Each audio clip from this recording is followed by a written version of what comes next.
great to be back with my good friend, Stephen Ibaraki. And Stephen, this may be my favorite question over the years because I've had influencers.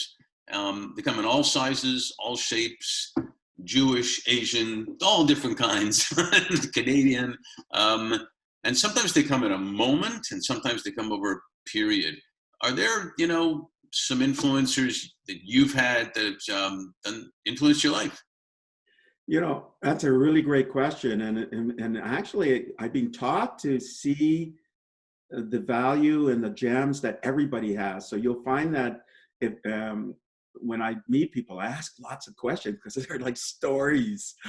They're incredible storybooks of life experiences, and you learn from that and you grow. And then it allows you to be more effective to them or to their communities or to the broader community. So I would say every interaction you have with anybody, ask questions, learn about their lives, and it'll influence you to be a better person. So that's kind of the broader perspective. So I'm always thinking that everybody, like for example, you, Mark, you've influenced me.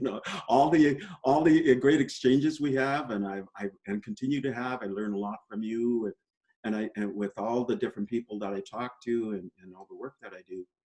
And then on the big bucket side, are there influencers? Really, people sometimes provide an opportunity, and they see something. And there's one by the name of Calvin Gottlieb who founded an organization called KIPS in Canada a number of years ago. He said, Steve, you were the president of KIPS, and there's this organization called ACM. I want you to join. And he kept sort of advocating for 3 years. And I said, okay, I'll join this organization. And then he put me to work. And I didn't know at the time, but there's this #1 computing science organization. They have this Turing Award, which is the Nobel Prize of Computing, and it provided a lot of avenues to give back, to make a difference.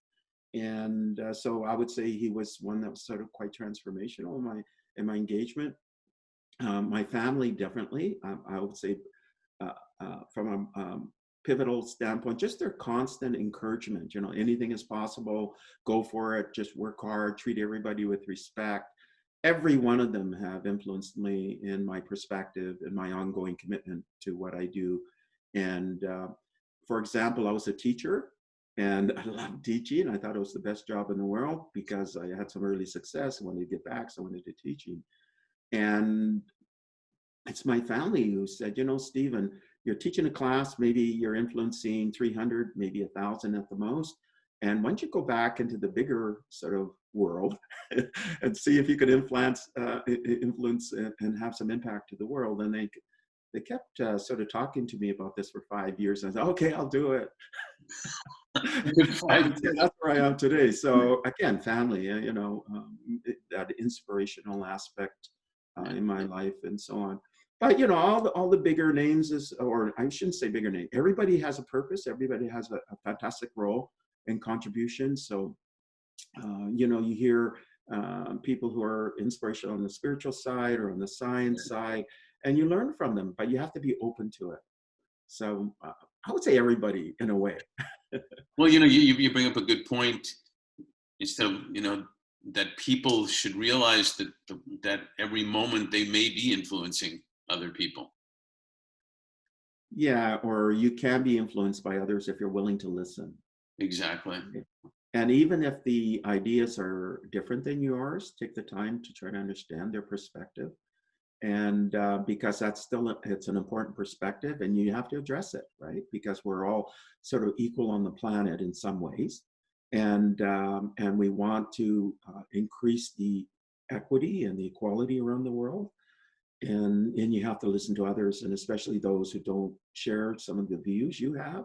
How do you understand unless you ask questions and say, I'm going to take time to listen and respect other people's point of view. Absolutely. There's a lot of good wisdom out there.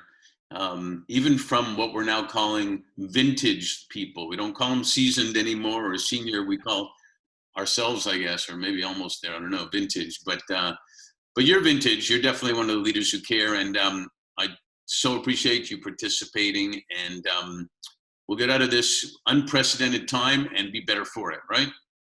Yeah, absolutely. And then Planet Reset is really a challenge, but it's also an opportunity because models can be reshaped to be better. The way we do business can be reshaped to be better. Governments as well, the sort of cooperation can be reshaped to be better. So if you look at the domain, government, industry, research, nonprofits, the United Nations, NGOs, and so on, all of this could be reshaped to be better. And from the lessons we're learning, especially when you see some of the crisis situations that are happening or some of the tension, then you know, hey, that's an area we can work on and address to make it better. Keep influencing, man. You're doing a great job. Thanks again. Thank you. Great pleasure to be here. And thank you, Mark, for the invitation. Really enjoy always interacting and conversing with you. Two Canadians going at it. Love it. Yeah, absolutely.